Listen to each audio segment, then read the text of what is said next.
Hear straight from Washington about the new military spending cuts. Follow up on the Standard Department shooting case. And hear about the new controversy that UA's Harry Potter Alliance is facing. All this and more tonight on Wildcast.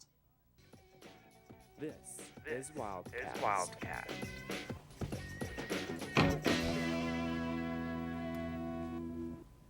Welcome to Wildcast. I'm Max Efren. And I'm Monique Padilla. Thanks for joining us tonight. The clock is ticking, with only 4 days left before federal spending cuts go into effect, cuts that will be felt across all 50 states, especially our state of Arizona. Officials are making vital last-minute checks. Wildcast reporter Sammy Jo Roth is in Washington with the latest. The meaning of the word sequester in the dictionary: to set apart or segregate. Here in Washington, the word sequester means forced spending cuts. We're just days away from $85 million in forced cuts, part of a deal that was struck in 2011 to raise the debt limit. The president addressed the sequester early last week, standing with emergency responders who could be affected by the automatic cuts. These cuts are not smart, they are not fair, they will hurt our economy, they will add hundreds of thousands of Americans to the unemployment rolls. This is not an abstraction. People will lose their jobs. From job losses to an increase in gas prices to shorter hours at the Grand Canyon National Park, Arizonans are likely to feel the squeeze. Homeland Security Secretary and former Arizona Governor Janet Napolitano told Congress last week that travelers could spend extra time getting through security in some airports. Wait times, which can already reach over 2 hours, could grow to 4 hours or more. In the wake of immigration reform proposals in Congress, securing the border may be more challenging, with cuts to border security anticipated to be around $750 million. Local Border Patrol agents could face furloughs of up to 14 days, an end to overtime, cutting salaries 35%. Military installations across southern Arizona are bracing for the cuts, with the Davis-Monthan Air Force Base and Fort Huachuca likely to be impacted. Arizona Senator John McCain weighed in on the looming budget cuts on CNN this past weekend. Put all the blame on the President of the United States, but the President leads. The President should be calling us over somewhere, Camp David, the White House, somewhere. So how does all of this impact the University of Arizona?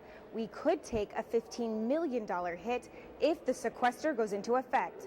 Now Congress is back in session today after a week-long recess, but people around here are not too optimistic that they'll be able to reach a decision before Friday. In Washington, I'm Sammy Jo Roth for Wildcast.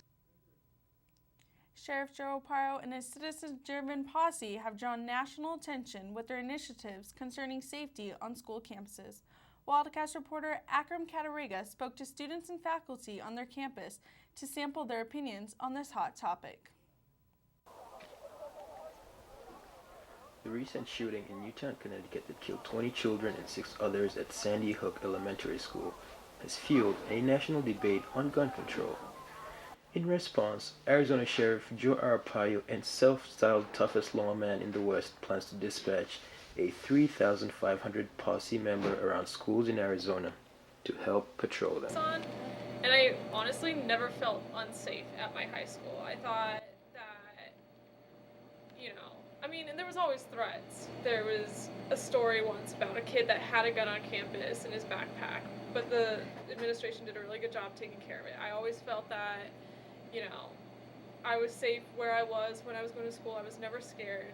Okay. Now that there's a shooting across the nation, everyone's saying, we need armed guards on campus. And I don't necessarily think that's true. To other parts of the state outside of Maricopa County. Secondly, I'm a little concerned about posses.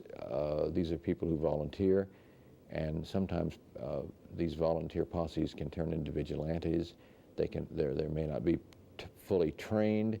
There can sometimes be problems, as we have seen with Minutemen, these so-called Minutemen at the border, who are these so-called self-appointed guardians of the border.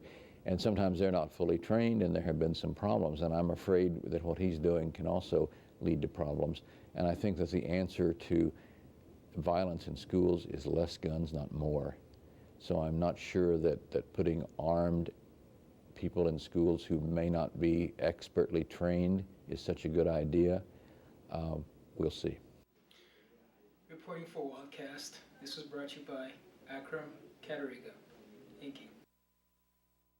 In light of the Pope's resignation, much of the world has its eyes on the Vatican. Wildcast reporter Karina Gallardo decided to check the temperature of Catholic Church members here in Tucson. On February 11th, 2013, the Vatican of the Catholic Church confirmed that Pope Benedict XVI would resign the papacy later this month on February 28th, a choice Benedict states was due to declining health and old age. He will be the first pope to relinquish this position since Pope Gregory XII did 600 years ago. Father Bart Hutcherson of U of A's own St. Thomas More Catholic Newman Center expressed his thoughts on this historic event. In general, I think that his resignation offers us just a remarkable view of his humanity. I think that people get old and tired and unable to do their jobs because of their age all the time. And I think we've had for 600 years this idea that the Pope couldn't resign or retire. Well, why should an 85-year-old Pope be different than anybody else? University of Arizona students have also voiced their opinions about Pope Benedict's resignation and the future for the Catholic community. He felt it was necessary. I'm happy he did it if he felt he couldn't continue. I'd much rather someone more capable than him, if he felt that he couldn't keep going, did it. Said it's weird that it doesn't happen very often, but at the same time I respect him for knowing that it was his time, he was done with it, and it was time to move on. I believe our next pope definitely needs to be involved with the youth, because the youth are, the foundation of the church. Reporting for Wildcast, I'm Corina Gallardo. The new student housing complex, The Standards, was recently host to a party for UA students, which resulted in multiple gunshots fired, as well as a red tag. Reporter Kimberly Kane tells us more about the raging party that got too far out of hand. On January 26th, there was a party that may have been one of the biggest parties that the Stone Avenue Standard Apartments has ever seen. But it was so packed you couldn't even walk. There was a lot of people, and the helicopters came and everything, and I saw people running from the gunshots. I didn't expect for the party to get that big. Big may even be an understatement. Approximately 1,000 people were here, which seems to be over the capacity of this pool area. If you go to a large party like this with 1,000 people, you can't know everybody's going to be there. At approximately 2:30 in the morning, there was a complaint of a large party at the Standard Apartments, so a nearby officer was flagged down and notified of the gunshots. This gunman's still on the loose, and we're trying to identify him. We've actually gone to the public now with that picture of the tattoo on the neck, hoping that someone will help us identify this individual. After further investigation, the manager of the Standard Apartments was found responsible for organizing this party, and the manager's office was red tagged. So what does this mean for the apartment? It means that they must display the red tag for 180 days and pay a hefty fine. It looks like the Standard Apartments won't be hosting any parties anytime soon. In the event that this apartment hosts another party, fines could increase up to $500. Word of a second party of this kind is circulating on social media. This time the party is said to be held at a warehouse on the west side of town. No word yet if the new location will make conditions safer. From the Stone Avenue Standard, I'm Kimberly Kane, reporting for Wildcast. 20-year-old Dwayne Granville Lord turned himself in 4 days ago and has been charged for use of a firearm within city limits, which is a Class 6 felony.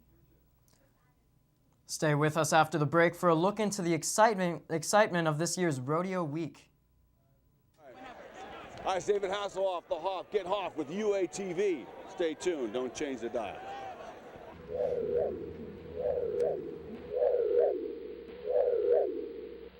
People may tune out someone they see on a median trying to sell newspapers. Those extra few hours of having to swipe your CAT card to get in at night might be keeping non-U of A students out of the library. And while some are traveling to Mexico for cheaper gas, others are forced to pay those high prices at the pump. Students and parents are always invited to come cheer on the Wildcats. We'll see you back here next week for another edition of Wildcast.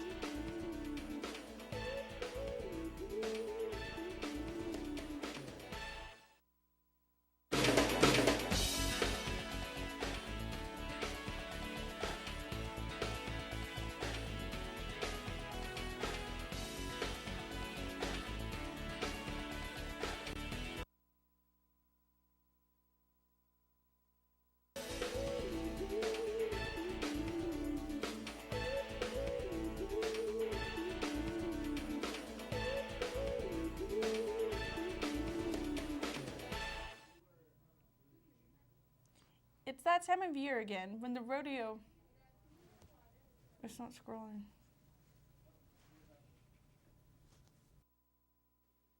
Break out your cowboy boots. It's rodeo time in Tucson. Also called La Fiesta de los Vaqueros, the Tucson Rodeo has been a tradition for almost 90 years. Created in 1925 to glamorize the Wild West lifestyle, the rodeo has endured and still attracts spectators year after year. I think it's cool to, just like everything in Tucson, to meld all the different cultures that are here. Tucson's kind of a melting pot, and the biggest ingredient in that is probably like Western and Hispanic culture, and it's kind of a beautiful mix of the two together. And mutton busting is awesome. The Tucson Rodeo Parade, the world's longest non-motorized parade, is a Tucson community tradition since 1925. Schools give the day off, major streets are closed, and spectators brave the cold weather for a chance to see a family member, a friend, or the parade's main attraction, the horses.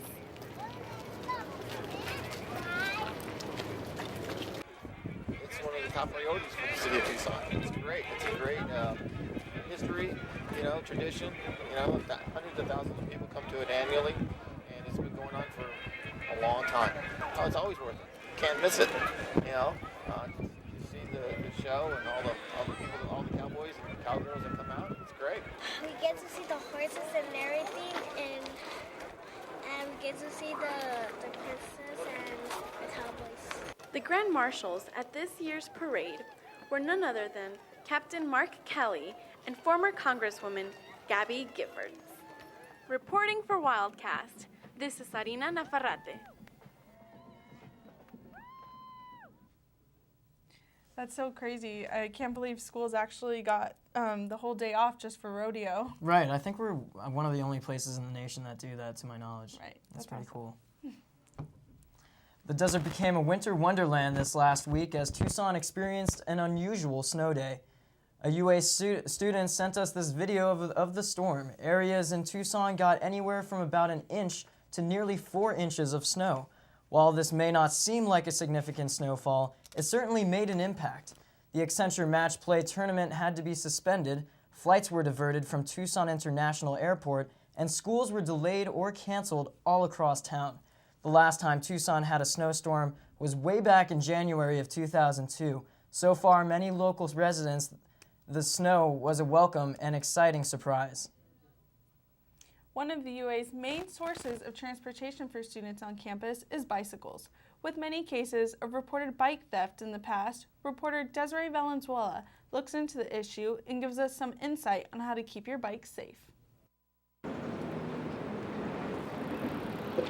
The University of Arizona strives to be a bike-friendly environment. It is a school that offers a tremendous amount of assistance to students who ride bikes around campus. There are several areas for students to park their bike as well as locations to repair their bicycles. The University of Arizona has designated pathways for cyclists to use in order to promote a safer environment. The campus bicycle station, located near the Science and Engineering Library, offers free bike repairs, free bike registration, and information on bicycle safety. Another benefit at the university is the bike valet, which helps decrease the amount of bicycle theft incidences that occur on campus. It is a fairly simple process for one to park their bike in the valet. You stop by, you fill out some pretty basic information about yourself and your bike. Make sure you're a student or staff member. It takes about 3 or 4 minutes, registers with the school and UAPD, and we give you a little blue sticker and we put it on your bike and you can bring it in Monday through Friday We're here from usually around 8 a.m. to 6 p.m. There are some areas around school where pedestrians and cyclists may be at risk of crashing into one another. One of these areas is the U of A Mall, which is filled with many students attempting to get to class. Although the university is bike-friendly, students find that there is room for improvement. Some cyclists see bicycle theft as a concern that still needs improvement, and they are willing to share a few thoughts on how to improve this situation. Maybe more, maybe smaller portions of bike valet, throughout campus. Different locations. Yeah, that'd be really cool. Overall, the U of A is friendly to both cyclists and pedestrians. While improvements on theft is still important, safety will increase when students share the road and pay attention as they ride or walk around campus. Reporting for Wildcast, I'm Desiree Valenzuela. After the break, learn how the much-loved Harry Potter franchise has sparked a sweet controversy. I'm Derek Williams, your former U of A Wildcat. You're watching UATV. Don't change the channel.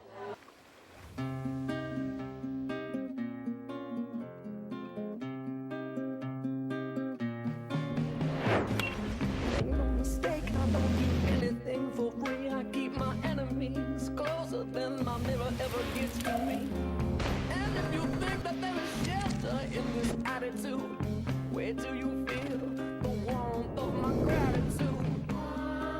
I get the feeling that it's 2 against 1. I'm already fighting.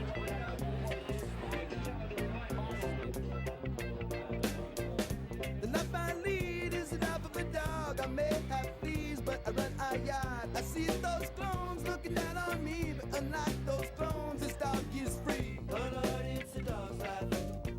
Oh Lord, it's a dog's life. The Oscars, as usual, was a night of revelry, dancing, singing, quick humorous jabs of criticism amongst Hollywood's most recognized, and of course, thanking. The movie Argo came away with Best Picture, taking with it Best Film Editing, as well as Best Adapted Screenplay. Life of Pi had a fantastic night as well, winning 4 of its 11 nominations, including Best Directing. For a record-breaking third time, Daniel Day-Lewis accepted the award for Best Actor, recognizing his powerful performance as Abraham Lincoln in the movie Lincoln. And Jennifer Lawrence won her first ever Oscar, taking Best Actress for her performance in Silver Linings Playbook. I personally didn't get to see the Oscars, but it sounds like it was a pretty successful night. It was. It was entertaining as always. The Oscars always great. Nothing super unexpected, but it was cool to watch. Yeah. Harry Potter fans are renowned for bringing all aspects of the book to life, the fantastical food being no exception. Wildcast reporter Katya Hall gives us the inside scoop on what the UA's Harry Potter Alliance has been up to.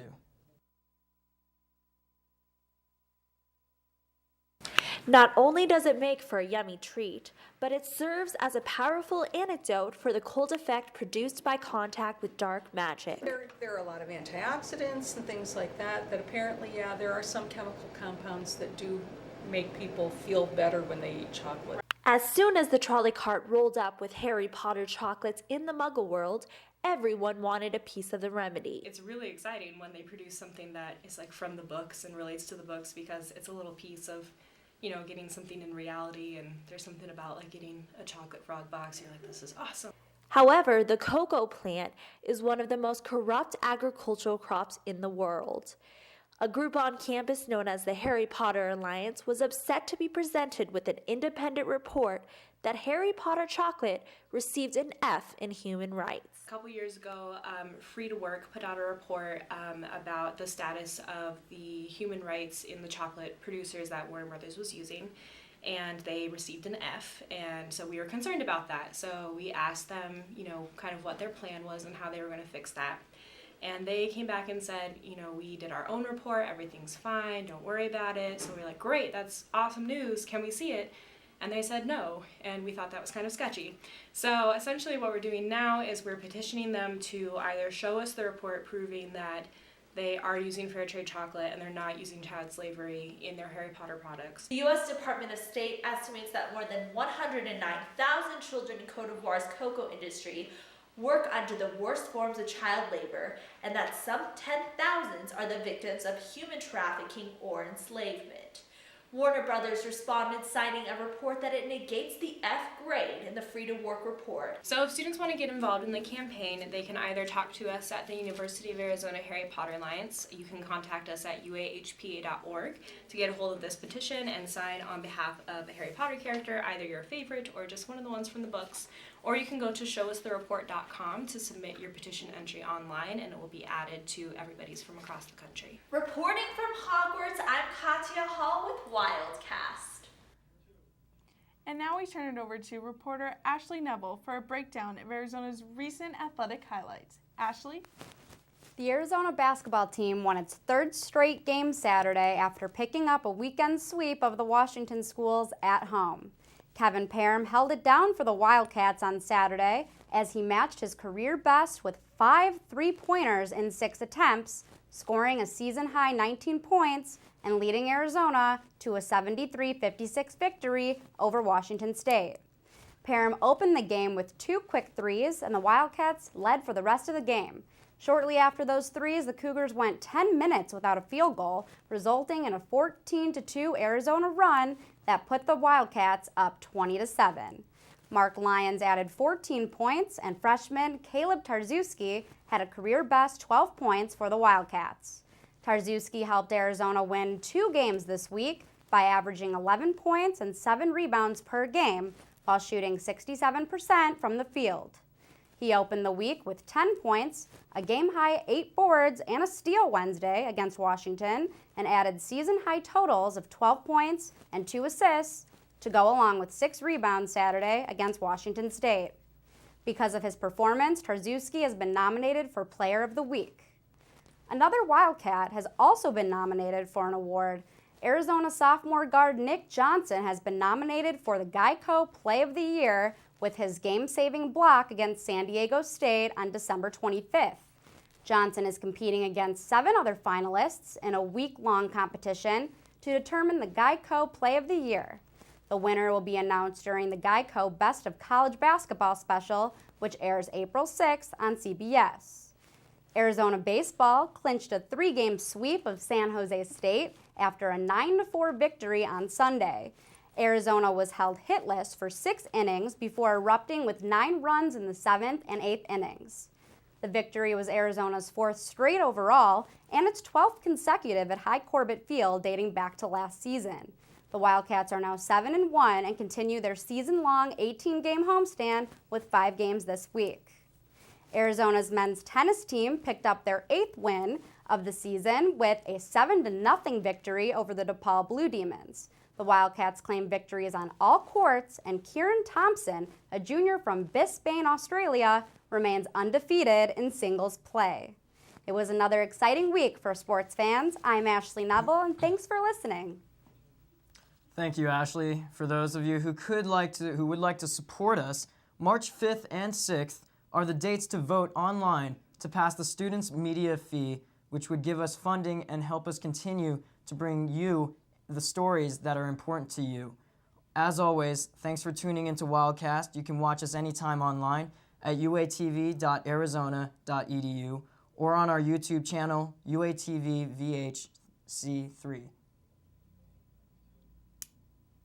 And we'll see you next week for another late edition of Wildcast. Was that a wonderful?